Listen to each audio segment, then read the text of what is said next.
नमस्कार पालकगण और विद्यार्थीगण, स्वागत है आपका आपके अपने YouTube चैनल पुरोहित एकेडमी में। मैं सतीश पुरोहित और भूमि सतीश डिंगाना आपका स्वागत करते हैं। स्टूडियो में हम इस समय एक छोटे से टॉपिक को लेकर आपके सामने बात करने आए हैं। भूमि सतीश डिंगाना जेडब्ल्यू मेंस में 98 परसेंटाइल, ओवरऑल कितने परसेंटाइल है भूमि आपके? 98.06 परसेंटाइल।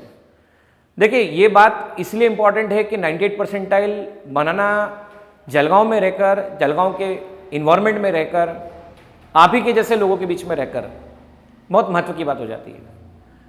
2 साल की इस जर्नी में भूमि के कौन से डिसीजन अच्छे हुए, किस जगह पर उन्हें ऐसा लगा कि मैंने ठीक डिसीजन लिए, किस जगह ऐसा लगा कि मुझे डिसीजन और बेटर लेने की ज़रूरत थी, वो क्या मैसेज देना चाहेंगे आप लोगों को एज ए स्टूडेंट और क्या मैसेज देना चाहेंगे एज ए पेरेंट इस सेंस में कि पेरेंट का बिहेवियर बच्चों के साथ में कैसा होना चाहिए।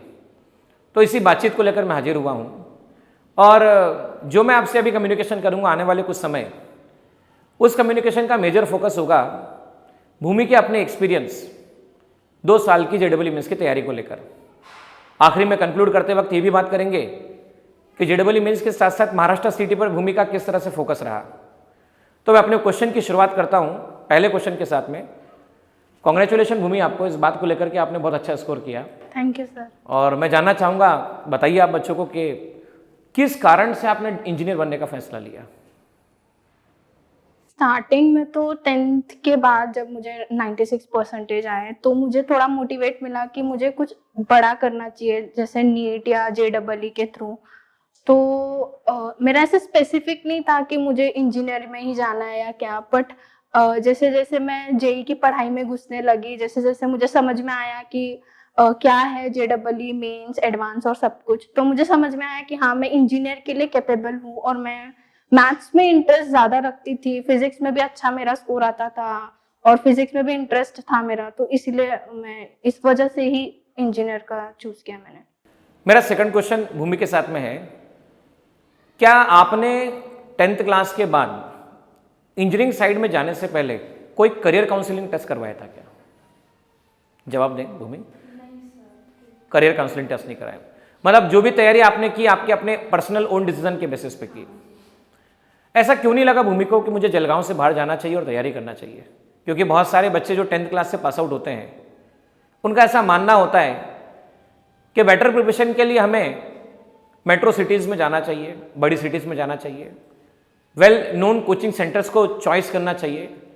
क्यों आपके मन में ऐसा सवाल नहीं आया और उस समय आपने क्या सोचा? इस बारे में बच्चों को गाइड कीजिए आप। सर, मेरा यही मोटिव था कि मुझे जलगांव से ही कुछ करना है। ये जरूरी नहीं रहता कि हम बड़े बड़े इंस्टीट्यूट में रहकर ही कुछ रिजल्ट्स ला सकते हैं, जैसे कोटा हो गया या इंदौर हो गया या मुंबई पुणे हो गया।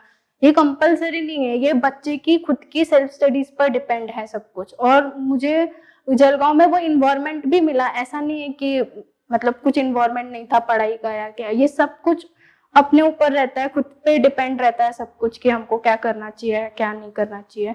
और जलगांव में भी अच्छे अच्छे कोचिंग इंस्टीट्यूट्स है जो बहुत अच्छा करते हैं और बहुत अच्छे से पढ़ाते हैं, मतलब कोटा या फिर इंदौर के अलावा भी। मतलब इस कारण से आपने जलगांव को प्रेफर किया और जलगांव में रहना चाहा। क्या लगता है कि जलगांव में जब आप रहें तो 2 साल तैयारी करते वक्त माता पिता के साथ के बारे में आप क्या कहना चाहेंगे? मैं जानना चाहता हूं पहले मम्मी और पापा का क्या कंट्रीब्यूशन इस वीडियो में कहना चाहेंगे जब वो देख रहे होंगे। जब वो इस वीडियो को देख रहे होंगे तो ऐसी कौन सी बात है जो आपको सबसे ज़्यादा मम्मी की, पापा की ऐसी सेक्रीफाइस वाली बात कुछ याद आती हो कि मेरी माँ ने मेरे लिए ऐसा किया, मेरे पिता ने ऐसा किया?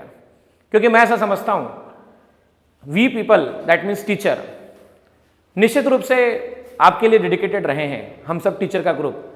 लेकिन उससे भी ज़्यादा मेरा मानना है कि माता पिता के समर्पण के बिना ये सफलता संभव नहीं है।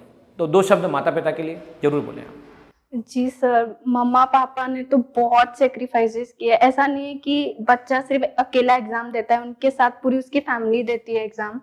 मेरे मम्मा पापा ने भी बहुत सेक्रीफाइस किए। जैसे मम्मा ने मेरे कारण मोबाइल नहीं रखा अपने पास ताकि मैं मोबाइल से दूर रह पाऊँ और इस डिस्ट्रैक्शंस में ना रहूं किसी भी।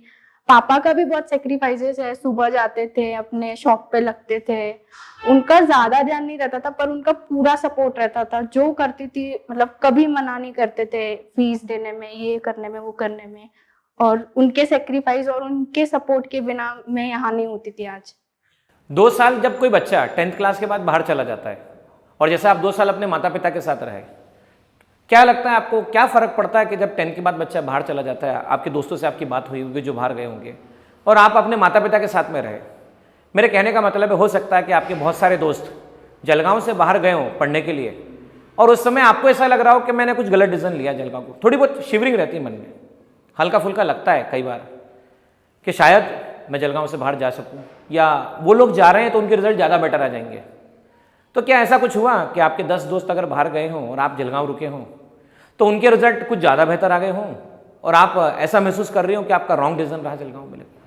नहीं सर, कोई रॉन्ग डिसीजन नहीं है। पहले स्टार्टिंग में लगा था कि कोटा जाना है, वहाँ अच्छी पढ़ाई होती है, पर शायद ये मेरा भ्रम था जो अब जाके टूट गया है। यहाँ रह के भी तैयारी हो सकती है और ऐसा नहीं है कि सब मेरे दोस्तों का कोटा से ही रिजल्ट आया है। ऐसा नहीं है, कोई कोई कोटा में रह के भी किसका रिजल्ट नहीं आया है वहाँ। मीनिंग आप ये कहना चाहेंगे कि ये एक मिथ है बहुत बड़ा कि हम बाहर जाएंगे तो रिजल्ट आ ही जाएगा। हाँ, बाहर जाएंगे तो हो सकता है कि कुछ अच्छी फैसिलिटी मिल जाए, बट उन फैसिलिटी को अगर हम कंज्यूम नहीं कर पाएँ, उन फैसिलिटी को हम यूज़ ना कर पाएँ और अपनी मेहनत ना बढ़ाएं तो बड़ा मुश्किल हो जाता है। मैं एक क्वेश्चन और पूछना चाहूँगा भूमि आपसे, आप गाइडेंस का क्या इंपॉर्टेंस समझते हैं? क्या लगता है आपको गाइडेंस कितना इंपॉर्टेंस रखता है? एक बच्चा महसूस करता है 10 के बाद में पास हुआ और उसे लगता है कि मैं सेल्फ स्टडी से कर लूँगा, ये कितना हद तक सही है और उसको एक सही गाइडेंस मिले और गाइडेंस का क्या असर आता है? आप इसके बारे में क्या कहना चाहेंगे बच्चों से? सर, बिना गाइडेंस के तो कुछ भी मुमकिन नहीं है, क्योंकि डिस्ट्रैक्शंस इतने आते हैं कि हम कभी सही राह पे चल ही नहीं पाते हैं। कभी मोबाइल का डिस्ट्रैक्शन, कभी दोस्तों का, तो वो गाइडेंस ही है जो हमें, मोटिवेशन ही है जो सही राह पे चलना सिखाता है। और दूसरी बात तो गाइडेंस भी ऐसे पर्सन का होना चाहिए जिसको बहुत ज़्यादा एक्सपीरियंस हो और फिर वो हमारे सही या गलत को भी समझ पाए, हमारा सब कुछ देख पाए। I think guidance is the most important thing. एक प्रश्न और आपसे मेरा, आप कितने घंटे लगभग सेल्फ स्टडी करते थे? सेल्फ स्टडी का क्या रूल मानेंगे और कितने घंटे आपकी पढ़ाई थी सेल्फ स्टडी? सेल्फ स्टडीज की शुरुआत में तो 4-5 घंटे थी और फिर धीरे धीरे बढ़ते बढ़ते 8-9 घंटे, 12 घंटे, मतलब जेई मेंस के पहले जो 2-3 महीने थे उसमें 12 घंटे हुए, 11 घंटे हुए। और वो भी ऐसे नहीं एकदम मतलब एक साथ, उसमें भी बीच बीच में ब्रेक्स लेने भी बहुत इंपॉर्टेंट रहते हैं, 10-10, 20 मिनट के। और पेरेंट्स के साथ रहकर अगर सेल्फ स्टडीज की जाए तो बहुत अच्छा होता है। मेरा एक और प्रश्न है, आप जब पढ़ाई करने के लिए 10th क्लास से जब 11th में आ रहे थे, 10th में जैसा कि आपने बताया कि आपको परसेंटेज बहुत अच्छा था, तो 10 के परसेंटेज का क्या संबंध है? स्क्रीन पे एक बच्चा ऐसा भी हो सकता है देखते समय जिसको 10 में ठीक परसेंट नहीं आए हो, और एक बच्चा ऐसा भी हो सकता है जिसको बहुत अच्छे परसेंट आए हो। तो अच्छे परसेंट आने का क्या मतलब है कि 11th और 10th का सिलेबस सेम होता है, पैटर्न सेम होता है पढ़ाई का, या 10th के परसेंटेज लाने में लर्निंग का ज़्यादा रोल होता है, एप्लीकेशन का कम रोल होता है? 11th में किस तरह की पढ़ाई में डिफरेंसेस आते हैं? मतलब मैं चाहता हूं कि आप 2 तरह के स्टूडेंट को मैसेज दें, एक जिसको 10 में कम परसेंट आ गए तो क्या उसको चिंता करना चाहिए, और एक जिसको 10 में बहुत आ गए तो क्या उसको अपने आप को बहुत होशियार मानना चाहिए? ये दोनों बातों के बारे में बात कीजिए आप। जिसको 10th में अच्छे परसेंटेज आए, वेल एंड गुड, उसके लिए मतलब सोचना ज़्यादा इजी होता है कि क्या करना है क्या नहीं करना है। और जिसको कम है उसका कोई नहीं है ना, आप जेई और नीट के थ्रू भी जा सकते हो। ऐसा कुछ नहीं है कि कम परसेंटेज आए तो आप कुछ नहीं कर पाओगे, आप हार गए।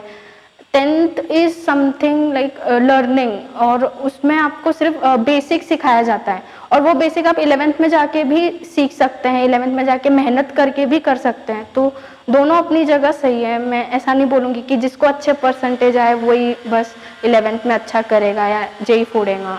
मतलब देख लीजिए स्टूडेंट्स, हो सकता है आपके स्क्रीन पर जिस समय मैं बात कर रहा हूँ आप एक ऐसे विद्यार्थी हो जिसको 65% आए हो, 70% आए हो, और वो इसलिए नहीं आए हो कि आपके परसेंटेज कम आए, इसलिए आए हो कि आपने पढ़ाई कम की हो, आपके घर में कोई ऐसी प्रॉब्लम आ गई हो, चैलेंज आ गया हो जिस कारण आप ज़्यादा नहीं पढ़ पाए। तो हो सकता है कि 10th में कम परसेंटेज का मतलब आप ये निकाल बैठे कि शायद मुझसे ना हो, जबकि सच्चाई ये है कि अगर 11th और 12th 2 साल बहुत ईमानदारी से तैयारी की जाए तो जेडबल निकालना बहुत मुश्किल काम नहीं है। मैं एक और क्वेश्चन भूमि से पूछना चाहूँगा कि महाराष्ट्र सीईटी और जेडबल मेंस के लेवल में क्या लगता है आपको, कुछ ज़्यादा डिफरेंस है या लगभग बराबरी के एग्जाम है, या क्या क्या अंतर है बेसिकली? जेडबलई थोड़ा सा डीप देता है और महाराष्ट्र सीईटी बेसिक पर क्वेश्चंस पूछता है, बट अब वो डिफरेंस भी धीरे धीरे कम होता जा रहा है। जैसे कि जेडबलई और सीईटी भी एक सरीका माना जा रहा है अभी तक, मतलब सीईटी का लेवल भी थोड़ा ज़्यादा इंक्रीज होने लगा है, बट डिफरेंस तो है कि जेडबलई थोड़ा सा डीप जाता है और सीईटी बेसिक और आपका कंसेप्ट क्लियर रखना चाहता है। धन्यवाद बहुत बहुत। एक और सुंदर प्रश्न बच्चों के लिए, बच्चों के पॉइंट ऑफ व्यू से, कि 11th का जब सिलेबस आप प्रिपरेशन कर रहे थे तो 11th के प्रिपरेशन में और 12th के प्रिपरेशन में किस सिलेबस को आप ज़्यादा डिफिकल्ट फील किया, आपके पर्सनल एक्सपीरियंस के बेसिस पे, आपके दोस्तों से बातचीत के बेसिस पर, या रियलिटी में सच्चाई क्या है? कई लोग बोलते हैं 11 बहुत आसान है, कई लोग कहते हैं 11 सही में थोड़ा मुश्किल है और वाइड सिलेबस है, कई लोगों का मानना है कि 12th कंपैरेटिवली इजी पड़ता है। इस बारे में थोड़ा बच्चों को गाइड करें आप। हाँ सर, 11 थोड़ा सा डिफिकल्ट होता है और 12th कंपैरेटिवली आसान होता है, क्योंकि हम उसमें घुस चुके होते हैं फिजिक्स में, तो फिर मुझे लगता है 11 थोड़ा कंपैरेटिवली डिफिकल्ट है, क्योंकि हम हाँ कंपैरेटिवली। आपका क्या कहना है कि कई बच्चे ऐसा सोचते हैं कि हमारा बेसिक मैथ्स या मैथ्स खराब है इसलिए हम फिजिक्स में अच्छा परफॉर्म नहीं कर सकते, कई लोगों का ऐसा मानना होता है, तो आप क्या कहना चाहते हैं कि फिजिक्स के क्वेश्चन सॉल्व करते समय, जब आप फिजिक्स के क्वेश्चन सॉल्व कर रहे थे तब क्या बहुत हाई लेवल का मैथ्स लगता है या कुछ अलग टाइप का मैथमेटिक्स लगता है? क्या कहना है आपका? नहीं सर, बेसिक मैथ्स इनफ होता है फिजिक्स। मीन्स बेसिक मैथ्स का मतलब क्या मतलब? को मल्टीप्लिकेशन, डिवीजन, एडिशन, ये सब बहुत मतलब फास्ट आने चाहिए और कुछ नहीं, इससे ज़्यादा फिजिक्स में मैथ्स लगता ही नहीं है। और ज़्यादातर लॉगरिथम या फिर ज़्यादा से ज़्यादा ट्रिग्नोमेट्री लगता है, जो आपको मतलब स्टार्टिंग में सीखा हुआ रहता है, और सर तो स्टार्टिंग में मैथ्स के जो बेसिक रहता है उसमें सिखा ही देते हैं सर सब कुछ। मीनिंग ये कह सकते हैं कि हमें बहुत ज़्यादा चिंता करने की ज़रूरत नहीं होती कि हमारा बेसिक मैथ्स अगर ठीक है तो दूसरा मैथ्स अगर बहुत ज़्यादा ठीक नहीं भी होगा तो जेडबल मेंस में कोई ज़्यादा दिक्कत की बात नहीं है। हाँ, हो सकता है कि एडवांस के लेकर हम बात करें तो ये बात भूमि की बिल्कुल अलग होगी। एडवांस के लिए डेफिनेटली मैथ्स का कहीं ना कहीं बहुत अच्छा रोल रहता है, इवन फिजिक्स में भी अच्छा रोल रहता है। मेरा एक और क्वेश्चन, आपने किस तरह से मैनेज किया अपनी पढ़ाई को, सेल्फ स्टडी को, और कैसे आपने कोचिंग के साथ में उसका मैनेजमेंट बिठाया? इस बारे में थोड़ा बच्चों को गाइड कीजिए। मतलब कोचिंग कितने घंटे आप पढ़ते थे, उसके बाद आप घर जाके कितने घंटे सेल्फ स्टडी करते थे, कितने घंटे आप सोते थे, खाने का किस तरह का पैटर्न था आपका, किस तरह के फूड्स आपने प्रेफर किए, और मोबाइल आपकी दुनिया में क्या रोल प्ले किया, आपने मोबाइल को कितने टाइम यूज़ किया, टेक्नोलॉजी को अपने बेनिफिट में और लॉस में कैसे यूज़ किया? शुरुआत में तो सबसे पहले ज़्यादातर कोचिंग पे जोर डाला जाता था कि पहले कोचिंग अच्छे से कर लो, देन सेल्फ स्टडीज़। तो मैं सुबह में मॉर्निंग 6 साढ़े 6 बजे सर का क्लास होता था, देन 8 बजे मैथ्स का क्लास होता था, देन घर जाके फ्रेशन अप होके 2-2.5 घंटे पढ़ाई पे बैठे, थोड़ा रिलैक्स किया, एंड देन वापस कोचिंग पे जाती थी, और फिर वापस थोड़ा आके उनका होमवर्क हो गया या फिर कौन से मॉड्यूल सॉल्व करने होते थे वो करती थी। और पूरे हफ्ते में जितना होता था उतना कम से कम बैकलॉग रखने का सोचती थी कि जैसे जैसे दिन बीत रहा है उसके साथ साथ होमवर्क और सारे स्टडीज़ कंप्लीट कर जाऊँ मैं। और फिर जैसे खाने का शेड्यूल हो गया, मैं तेल कट बिल्कुल नहीं खाती थी, जैसे मतलब कभी संडे हो गया तो खा लिया, बाकी तो घरेलू खाना ही होता था मेरा तो पूरा शेड्यूल में। और मोबाइल में पूरे दिन में 1-आधा घंटा, वो भी सिर्फ लेक्चर्स के लिए या क्या, I was not involve in any social media network, so वो मुझे बहुत हेल्प किया मेरे 2 साल की स्टडीज़ में, मेरा ऐसा मानना है। और दूसरी बात तो ट्रैवलिंग में टाइम जाता था अगर यहाँ से वहाँ जाने में कोचिंग में, पर उसको मैं मैनेज सुबह उठ के 5 बजे मॉर्निंग में या 6 बजे उठ के मैनेज कर देती थी पढ़ाई के साथ। धन्यवाद, बहुत सुंदर आंसर लगा मुझे कि सोशल मीडिया ने आपने सोशल मीडिया को जब दूर रखा तो आपकी प्रोडक्टिविटी पे कहीं ना कहीं बहुत असर आया। मेरा एक क्वेश्चन और आपको बच्चों को लेकर, आप क्या सजेस्ट करना चाहेंगे बच्चों को, क्या कहना चाहेंगे कि 11th की प्रिपरेशन करते वक्त कौन सी ऐसी मिस्टेक है जो नहीं होना चाहिए, जो 12th की तैयारी करते समय में महसूस होती है? मैं जैसे समझाना भी चाहूँगा। जैसे हो सकता है आपने सोचा हो कि मैंने प्रीवियस ईयर क्वेश्चन ढंग से सॉल्व नहीं किए, उसका कुछ खामियाजा भुगतना पड़ा, या उससे वापस बैकलॉग कवर करने में बहुत मेहनत लगानी पड़ी, या हो सकता है कि मैंने तीनों सब्जेक्ट की पीवाईक्यू सॉल्व नहीं की हो प्रीवियस ईयर क्वेश्चंस, या और भी कोई ऐसा एक्सपीरियंस हो सकता है जो आपको लगा है 12th के अंदर कि 11th में ये मुझसे नहीं होना चाहिए था, मुझे ये गलती नहीं करनी चाहिए थी। प्लीज़ शेयर कीजिए इस बारे में। 11 स्टार्टिंग का दौर रहता है तो थोड़े बहुत मस्ती वगैरह का माहौल रहता है, तो हम मतलब ज़्यादा कंसंट्रेशन से नहीं कर पाते हैं, तो वो रियलाइज गलती हमको 12th में हो जाती है कि हमने शायद थोड़ा सा प्रीवियस ईयर छोड़ दिया है, या फिर मॉड्यूल छोड़ दिया है, या बहुत सारे क्वेश्चंस सॉल्व करना छोड़ दिए हैं। बट उसका जैसे सर की टेस्ट रहती थी हमारे टाइम पे, 11th की भी टेस्ट रहती थी, तो हम उसमें सब कवर अप कर लेते थे, सैटरडे संडे बैठ के बैकलॉग्स क्लियर कर देते थे। तो 12th में आने के बाद बहुत गलती रियलाइज होती है कि थोड़ा सा कम एंजॉय करना चाहिए या ज़्यादा पढ़ लेना चाहिए था, बट वो सब मैनेज एट द एंड हो ही जाता है। मेरा एक क्वेश्चन और, प्रीवियस ईयर क्वेश्चन क्या रोल प्ले करते हैं सक्सेस में?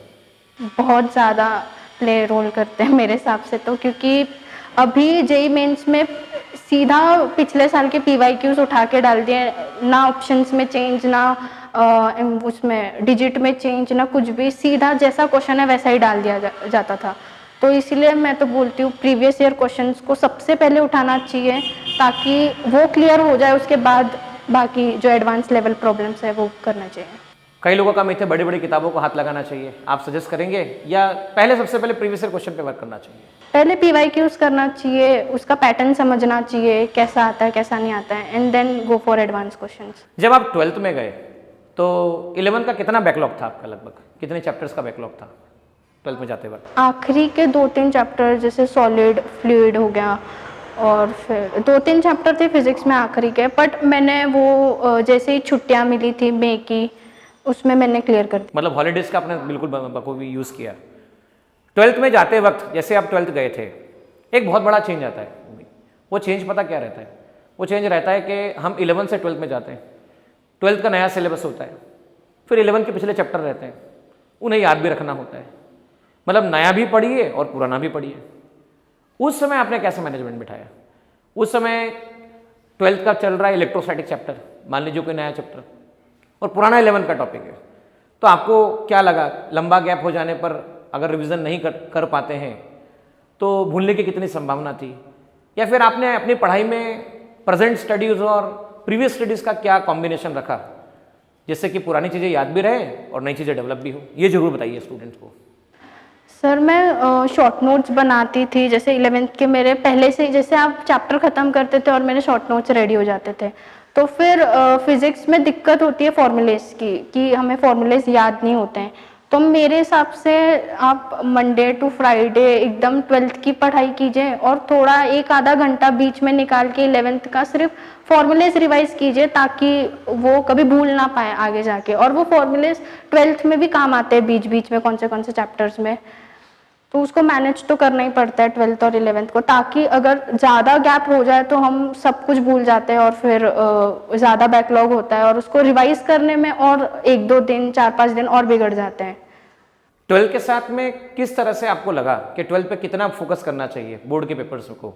क्योंकि कई बच्चे बोर्ड की बहुत सिंसियर प्रिपरेशन करते हैं और वो जेडबलई के बारे में उतना समय नहीं निकल पाते, तो आपको क्या लगता है कि सही में भी कोई बच्चा जेडबलई की मेंस की तैयारी, महाराष्ट्र सीटी की तैयारी करना चाहता है तो उसको कितनी एनर्जी डालनी चाहिए बोर्ड की प्रिपरेशन के लिए लगभग? और आपने कितने टाइम बोर्ड की पढ़ाई की लगभग, इस बारे में गाइड कीजिए। बोर्ड की पढ़ाई तो मेरी ऑलमोस्ट जेडबलई के साथ ही हो गई थी, बाकी जो थ्योरी के क्वेश्चंस हो गए या कुछ भी हो गया, तो एक आधा टाइम मैं स्टेट बोर्ड की बुक उठाती थी और एक आधा घंटा बस उस चैप्टर को थ्योरी रीड करके बस छोड़ देती थी, क्योंकि हमें कंसेप्ट तो सारे क्लियर होते हैं उस टाइम पे। मेरे कहने का मीनिंग कि आपने अक्टूबर, नवंबर, दिसंबर, जनवरी, फरवरी, मार्च, मान लीजिए आपकी एग्जाम फेब में शुरू होने वाली है, तो किस मंथ में आपने बोर्ड की पढ़ाई करना शुरू की? ये मेरा कहना है आपसे। मैंने मेंस का फर्स्ट अटेम्प्ट हुआ था, उसके बाद ही शुरू की थी बोर्ड्स का प्रिपरेशन। मीनिंग उसके बाद में भी बोर्ड की तैयारी ठीक हो सकती है? ऐसा नहीं लगता कि बोर्ड की तैयारी में बहुत लेट हो गए हम, ऐसा? या फिर बच्चों के मन में आ सकता है ऐसा कि हम बोर्ड की तैयारी में लेट हो जाएंगे, हम फेल हो जाएंगे, मन में डर रहता है बच्चों को, ऐसा लगता है आपको कि बच्चे फेल हो जाएंगे बोर्ड की तैयारी? नहीं, फेल तो नहीं होंगे, क्योंकि जेई आपको उतना तो लेके जाता है कि आप बहुत अच्छे मार्क्स से पास हो जाए, बाकी थ्योरी का हुआ तो वो तो 15-20 दिन में आराम से हो जाता है। क्या लगता है certificate of board 12th standard और जेडब्ल्यू का स्कोर कार्ड किस बेसिस पे बच्चों को कॉलेज मिलता है? तो आपने हमेशा क्या सोचा इस बारे में कि जेडब्ल्यू पे ज़्यादा फोकस किया जाए या बोर्ड में बहुत अच्छे नंबर लाने पे फोकस किया जाए? जेडब्ल्यू में सबसे पहले फोकस किया जाए, बाद में बोर्ड्स तो हो जाएगा, उसका कोई टेंशन नहीं रहता है इतना ज़्यादा। टेंशन जेडब्ल्यू का ही रहता है। टेंशन जेडब्ल्यू का ही रहता है। कौन से मंथ तक आपका, जैसे मान लीजिए जनवरी में फर्स्ट अटेम्प्ट होने वाला है जेडब्ल्यू का, तो आपको क्या लगता है फर्स्ट अटेम्प्ट ऑफ जनवरी के पहले कौन से मंथ तक सिलेबस खत्म हो जाना चाहिए? किस मंथ से मॉक टेस्ट शुरू हो जाना चाहिए और किस तरह से प्रिपरेशन करते रहना चाहिए? मॉक टेस्ट का कंट्रीब्यूशन क्या रहना चाहिए, ये थोड़ा गाइड कीजिए, क्योंकि मॉक टेस्ट काफ़ी बच्चे इस बात को फेस करते हैं। वो फिजिक्स की अलग क्लास लगाते हैं, केमिस्ट्री की अलग क्लास लगाते हैं, मैथ्स की अलग क्लास लगाते हैं, तीनों क्लासेस पे अलग अलग टाइम पे टेस्ट पेपर देने जाते हैं। तो तीनों के पेपर को हैंडल करते समय स्ट्रेस ज़्यादा नहीं होता। लेकिन भूमि, जब हम मॉक टेस्ट देते हैं तब हमें क्या अलग फील होता है कंबाइन साथ में पेपर देने पर? क्या गड़बड़ महसूस होती है? हमको इस बारे में बात कीजिए। सर पहले तो सिलेबस सितंबर अक्टूबर के बीच में या अक्टूबर स्टार्टिंग के बीच में ख़त्म हो जाना चाहिए, ताकि जो बच्चों के बैकलॉग्स है वो क्लियर हो पाए और जल्द से जल्द उसको ख़त्म करके अक्टूबर या नवंबर स्टार्टिंग में वो अपने मॉक टेस्ट के लिए प्रिपेयर कर पाए। मॉक टेस्ट मुझे लगता है कंबाइन बहुत बड़ा प्ले रोल करता है, क्योंकि तब समझ में आता है टाइम मैनेजमेंट कैसा करना चाहिए, कितने एक सब्जेक्ट को कितने मिनट देना चाहिए, एक क्वेश्चन को पर मिनट कितना देना चाहिए। तो मॉक टेस्ट नवंबर में ही शुरू कर देनी चाहिए, ताकि नवंबर दिसंबर उसके बाद उसकी करेक्शंस पे ज़्यादा ध्यान देना चाहिए रेदर देन मार्क्स पे। तो मैं एक क्वेश्चन पूछना चाहूँगा मॉक टेस्ट के बारे में। मॉक टेस्ट आपने कौन से मंथ से शुरू किए? कौन से इंस्टीट्यूट की मॉक टेस्ट आपने ज्वाइन किए? और उन मॉक टेस्ट को करने के बाद में आपको क्या रियलाइज़ हुआ? क्या लगा कि क्या इम्प्रूवमेंट की गुंजाइश है? थोड़ा बच्चों के इस बारे में बात कीजिए आप। मैंने मॉक टेस्ट तो एलन इंस्टीट्यूट का ज्वाइन किया। ऑनलाइन या ऑफलाइन? ऑनलाइन किया। ऑनलाइन। हाँ, नवंबर दिसंबर में ही शुरू कर दिया था, बट मेरा उसमें इतना अच्छा स्कोर नहीं आता था, बट करेक्शन अच्छी हो जाती थी, बट स्कोर हर बार लो ही आता था उसमें। तो उसका पेपर का लेवल जेई मेंस ना छोड़ के जेई एडवांस का था, क्योंकि मैंने जेई मेंस की ली थी, पर एडवांस का पेपर सेट करते थे वो, ताकि हम आगे के लिए प्रिपेयर हो। बट हाँ, उसके करेक्शन से मुझे बहुत कुछ फ़ायदा तो हुआ कि जैसे फिजिक्स में अगर थोड़ा ट्विस्ट क्वेश्चन भी आ जाए मेंस लेवल में, तो मैं उसको हैंडल कर पाती थी। मेरा एक क्वेश्चन ऐसा है कि ऐसा कभी नहीं लगता था क्या, कभी जैसे जैसे आज आप पेपर दे के आए मॉक टेस्ट का, और उस पेपर में देखने के बाद ऐसा लगा कि ऐसा तो क्लासरूम में कहीं रिफ्लेक्शन है ही नहीं। मेंस के क्वेश्चन, प्रीवियस ईयर क्वेश्चन आप कर रहे थे और आप मॉक टेस्ट देने गए और मॉक टेस्ट ज़्यादा हाई लेवल का है, मतलब जितना चाहिए उससे कई गुना ज़्यादा हाई लेवल का है। तो हो सकता है आपके मन में ऐसा फीलिंग भी तो आया हो कि मुझे तो बिल्कुल कुछ आ ही नहीं रहा है, मेरा सिलेक्शन तो होने ही नहीं वाला है। एंजाइटी बढ़ना, डिप्रेशन में जाना, मन में बार बार आना कि नहीं नहीं मेरा सिलेक्शन तो होएगा ही नहीं। और जब भी आप उस समय मुझसे आप मिलते थे तो मैं हमेशा कहता था कि आप चिंता ना करें, ऐसे क्वेश्चन एग्जाम में आते ही नहीं है। तो क्या ये सही बात है जो मैंने आपसे कहा कि ऐसे क्वेश्चन जो बहुत हाई लेवल मॉक टेस्ट होते हैं वो एग्जाम में आते ही नहीं है? क्या लगता है इस बारे में? हाँ, हाई लेवल क्वेश्चन तो नहीं आते थे, और मैं जब भी मॉक टेस्ट दे के आती थी, मैं उस दिन या तो रोती थी या तो अच्छे से प्रिपेयर नहीं कर पाती थी अपने एग्ज़ाम को लेकर। तो मुझे बहुत टेंशन रहता था, बट जब मैं सर से बात करती थी तो मुझे थोड़ा रिलैक्स फील होता था, क्योंकि सर समझाते थे कि ऐसे क्वेश्चन तो कभी एग्ज़ाम्स में आते नहीं हैं। और बहुत बार ऐसे होता था कि मेरे को बहुत कम स्कोर आया और मेरे फ्रेंड्स को अच्छे स्कोर आए, तो फिर उसको लेकर भी मेरे दिमाग में बहुत चलता था कि नहीं, मेरा सिलेक्शन तो होगा ही नहीं, किसी भी हाल में नहीं होगा। बट मतलब आप 98.8 परसेंटाइल लाने के वाले विद्यार्थी हैं और आपको कई बार बीच में लगता था सिलेक्शन नहीं होगा, और वो लगने के पीछे का क्या कारण रहता था? कभी स्कोर कम आना, या किसी से सुनना, या फिर या पढ़ाई कम होना, या फिर ऐसा नहीं कि खुद से ज़्यादा उम्मीद कर लेना? हाँ, वो एक्सपेक्टेशंस। खुद से ज़्यादा उम्मीद कर लेना कि मैं इस पेपर में ऐसा करके आऊँगी, इस वाले पेपर में तो मैं दिखा दूंगी, अब देखना ये तो अगले वाले पेपर में बहुत मेहनत करके जाऊंगी। तो क्या संदेश देंगे आप बच्चों को? बच्चों को तैयारी पे फोकस करने की ज़रूरत होनी चाहिए या मार्क्स लाना ही है, इस बात पे फोकस होना चाहिए। नहीं, बिल्कुल अपनी तैयारी पर पूरा भरोसा रखना चाहिए, अपनी मेहनत पर पूरा भरोसा रखना चाहिए, ना कि रिजल्ट पे या फिर आपका डेली बेसिस पे जो मॉक होता है या फिर एग्जाम होती है उस पर क्या स्कोर आ रहा है, क्या रैंक आ रहा है, वो अलग चीज होती है। बट आप अगर तैयारी बहुत अच्छे से करते हैं, मेहनत करते हैं, तो रिजल्ट आना तो तय है। अच्छा, कब ऐसा लगने लगा कि आपका सिलेक्शन हो जाएगा? कौन से मंथ के आसपास आपको रियलाइजेशन होने लगा कि अब ऐसा लग रहा है कि मैं ठीक कर लूंगी? सेकेंड अटेम्प्ट में मुझे जब मेरे मॉक में थोड़े से नंबर अच्छे आने लगे और फिर मेरी तैयारी उस तक हो गई थी कि मुझे बिल्कुल फॉर्मूले रट चुके थे और मतलब ज़बानी याद थे सारे फॉर्मूलेस, तो मुझे लगा शायद आ भी सकता है। आ भी सकता है। जेडब्ल्यू मेंस का लेवल क्या बहुत ज़्यादा हाई है या बहुत ज़्यादा कॉम्प्लेक्स है? तैयारी करते समय आपको क्या संदेश देना चाहेंगे बच्चों को, क्या मैसेज देना चाहेंगे? नहीं, जेईई मेंस का लेवल ना तो हाई है और ना ही तो कॉम्प्लेक्स है, वो बस कंपटीशन पे डिपेंड है आपकी और आपकी मेहनत पे कि आप कितना स्ट्रगल करते हो और कितने अच्छे से पढ़ाई करते हो। अच्छा, लास्ट में जब सिलेबस बहुत ज़्यादा हो जाता है, जैसे फिजिक्स के सारे चैप्टर कंप्लीट हो गए, केमिस्ट्री के सारे कंप्लीट हो गए, मैथमेटिक्स के सारे चैप्टर कंप्लीट हो गए और आप मॉक टेस्ट देने जाना चाहते हैं, तो उस समय ऐसा नहीं लगा कई बार कि इतने सारे चैप्टर कैसे मैनेज हो पाएंगे? और ब्रेन एक अलग सी प्रोसेस से गुजरता है और वो प्रोसेस है चीज़ों को याद करने की प्रोसेस। मतलब फिजिक्स याद आना चाहिए टाइम पे, केमिस्ट्री याद आना चाहिए टाइम पे, मैथमेटिक्स याद आना चाहिए टाइम पे। तो उस समय शुरू में क्या महसूस होने लगा जब पहला मॉक टेस्ट दिया, दूसरा दिया, 10वां मॉक टेस्ट दिया? तो मतलब day by day mock taste change होने पर क्या फीलिंग में चेंजेस थे, ये थोड़ा गाइड कीजिए बच्चों को। पहले तो जब मैंने मॉक 1 दिया था फुल सिलेबस, तो मुझे लगा कि शायद तो इतने चैप्टर तो हो गए ही नहीं या फिर हो ही नहीं पाएंगे। बट मैंने चैप्टर्स को डिवाइड करना चालू किया कि पहले मॉक टेस्ट में मैं सिर्फ 4-5 चैप्टर या 2-3 चैप्टर पे फोकस करूंगी, उस पर जितने भी क्वेश्चन आए मैं उसको अच्छे से अटेम्प्ट करने की कोशिश करूंगी। और धीरे धीरे जैसे 1 मॉक हुई, 2 मॉक, 5 मॉक तक या 6 मॉक तक मेरा मतलब सारे सिलेबस पक्के होने लगे। देन मैंने मॉक 7 या मॉक 8 में किया कि सारे चैप्टर्स कंप्लीट एक बार रिवाइज करके फॉर्मूलेस देखकर फिर एक मॉक देते हैं। एंड लास्ट मॉक तक एकदम प्रिपेयर हो गई और लगा कि इतना नहीं है जितना हम बोलते हैं। अच्छा, महाराष्ट्र सीईटी की तैयारी जेडब्ल्यू मेंस के बाद कैसी लगने लगी आपको? बहुत आसान होने लगा सब तो, और मतलब आप ये कहना चाहेंगे मॉक टेस्ट में फाइनली आपको कितना रिजल्ट आने लगा था लगभग मॉक टेस्ट में? मेंस की नीट, मेंस का मॉक टेस्ट जब आप देते थे तो आपका क्या रिजल्ट आने लगा था? मेरा 140 या 150 के आसपास, इससे ऊपर नहीं जाता। 140 और 150 के आसपास। 300 मार्क्स के पेपर में 140-150 आने पर भी ये बच्ची 50% मार्क्स लाने पर भी, ये 10th में बच्चों ध्यान से सुनना, 98% के आसपास लेने वाली बच्ची है और उसको जेडब्ल्यू मेंस में 50% मार्क्स आ रहे हैं तो भी 98% बन गया।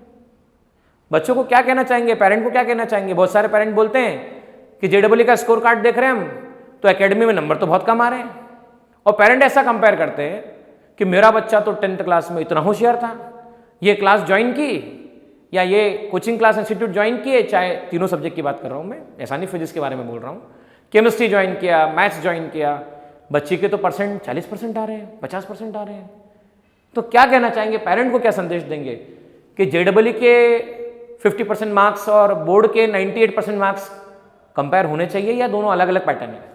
दोनों अलग अलग पैटर्न है, क्योंकि 10th वो नहीं है जो हम सोचते हैं, मतलब जेईई मेंस वो नहीं है जो हम 10th के बारे में सोचते हैं, इतना इजी या सब रटा हुआ सब कुछ।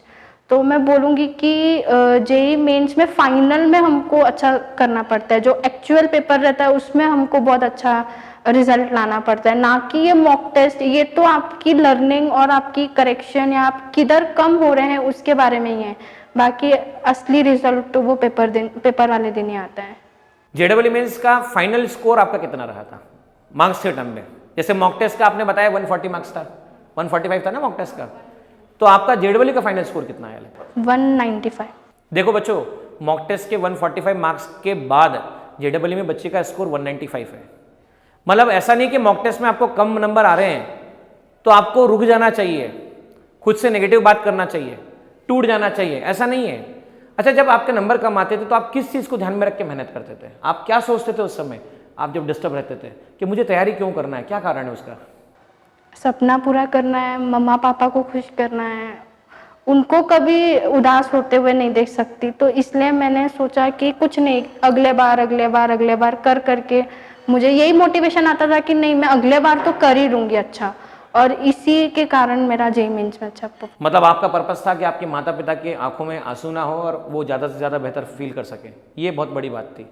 बीच में ऐसा नहीं लगा पर तैयारी छोड़ देना चाहिए, कभी कभी ऐसा मूड नहीं लगा कि अब तो मेरे को पढ़ना ही नहीं है, बहुत हो गया, मैं टेंशन में आ गई हूँ, बहुत परेशान हो गई हूँ, कभी ऐसा दौर आया आपके पढ़ाई में? हाँ, बीच में आया था जब ना तो मेरे मॉक में नंबर आ रहे थे और ना ही इंटरेस्ट आ रहा था पढ़ाई में, तो मुझे लगा शायद ना जेईई मेंस होगा ना एडवांस होगा, इसलिए मैंने सोचा था कि मैं ड्रॉप ले लेती हूँ। अच्छा, उस समय किस पर्सन से या किस सिचुएशन से बाहर निकलने के लिए क्या किया आपने? किसी से बात की, कोई किताब पढ़ी, किसी के कम्युनिकेशन में आए, या किसको फॉलो करना शुरू किया आपने? किस चीज़ को फॉलो करना शुरू किया? जब मैं बहुत उदास हुई, मैं मतलब मेरा मन ही हार गया था, तब मैं आपके पास ही आई थी उस दिन, जिस दिन मेरे आंसू निकल रहे थे। तो सर ने मुझे बहुत समझाया कि एक मॉक टेस्ट हमारा कभी रिजल्ट नहीं निकाल सकता। वही चीज़ मुझे ध्यान में रहती थी कि, और मम्मा पापा भी बहुत समझाते थे कि एक मॉक टेस्ट पे हमारा रिजल्ट तय नहीं है। मतलब मॉक टेस्ट बच्चों को होता पता है क्यों? मॉक टेस्ट वो आपकी गलतियां कम करने का एक तरीका होता है कि आप कहाँ कम पढ़ रहे हो, आपकी तैयारी कैसे जा रही है। पता है, अभी तक का एक्सपीरियंस भूमि से बात करने के बाद में जो मुझे महसूस हुआ है, और आप भी देख पा रहे होंगे, भूमि ने आखिरी दिन तक पढ़ाई नहीं छोड़ी, ऐसा जहाँ तक मुझे लगता है। लास्ट डे तक आपने होप रखा, और ये बिल्कुल वैसी ही बात है कि अगर बड़े क्रिकेट मैच आप जब देखते हैं तो कई बार ऐसा लगता है कि हम हार सकते हैं, बीच में कई बार मूड ऐसा लगता है कि अब तो मैच जीत ही नहीं सकते, पर उस समय अगर आप बहुत पेशेंस से काम कर रहे हो और लगातार खेलने पे ध्यान दे रहे हो, खेलने पे, रिजल्ट पे नहीं, खेलने पे ध्यान दे रहे हैं, तो कई लोग मैच जीत जाते हैं। तो मुझे लगता है आपने भी खेलने पे ध्यान दिया और रिजल्ट पे ध्यान देना कम किया। तो धन्यवाद, बहुत सारे क्वेश्चन के आपने जवाब दिए। एक दो क्वेश्चंस कंसर्न विद इंस्टीट्यूट में पूछना चाहूँगा, और वो क्वेश्चंस के बारे में मुझे बच्चों को बताइए थोड़ा ध्यान से। अपनी academy, that means Purohit academy physics class के अंदर क्या आपको महसूस हुआ? क्या आप ट्रू गाइडेंस लेकर बाहर निकले हैं, या ये जो गाइडेंस है फॉल्टी गाइडेंस है, या किस तरह से आप कहना चाहेंगे कि हमारे एक्सपीरियंस आपके लिए फायदेमंद रहे? गाइडेंस तो टॉप ऑफ द अबव मिला मुझे, मतलब बहुत अच्छा गाइडेंस था, मॉक टेस्ट अच्छा था, मॉड्यूल्स बहुत अच्छे थे, जिसकी वजह से मेरा स्कोर दिन बर दिन इम्प्रूव हो रहा था। तो ये इंस्टीट्यूट मेरे लिए एक इंस्पिरेशन था जिसने मुझे बहुत आगे बढ़ाया, और मैं थैंकफुल हूँ सर के, जिसने मुझे बहुत हर मोड़ पर मुझे इंस्पायर किया और मुझे कहा कि तुमसे ही हो पाएगा। तो मतलब एक शब्द में अगर बोला जाए, बच्चों से अगर बात की जाए, एक शब्द में अपने इंस्टीट्यूट को अगर डिफाइन करना हो तो आप कैसे डिफाइन करेंगे? एक शब्द, मतलब एक लाइन के अंदर डिफाइन करना हो तो अपनी एकेडमी को आप क्या डिफाइन करना चाहेंगे? Motivated. Motivated academy, that means बच्चों देखो, आप देखना, मैं बोलना नहीं चाहता लेकिन आज बोलना पड़ रहा है। आप यूट्यूब पे सर्च कीजिए, सबसे ज़्यादा मोटिवेशन स्पीकर आपको किस सब्जेक्ट के मिलेंगे? केमिस्ट्री के मिलेंगे, बायो के मिलेंगे, या फिजिक्स के मिलेंगे? तो ऐसा क्यों फिजिक्स के लोग मोटिवेशन स्पीकर क्यों बन जाते हैं, मोटिवेट क्यों करते हैं? क्योंकि सब्जेक्ट का नेचर ही ऐसा है। बच्चा बहुत बार गिरता है, उसे उठाना पड़ता है, बहुत बार हारता है, उसे समझाना पड़ता है, बहुत बार मूड वेरिएशन होता है, वहाँ खड़ा करना पड़ता है। मेरा एक ही कहना है भूमि के माध्यम से, जो पेरेंट्स सोचते हैं कि बाहर जाने से ही रिजल्ट आ जाते हैं, तो भूमि उसका जवाब है कि हमने यहाँ रहकर तैयारी की है।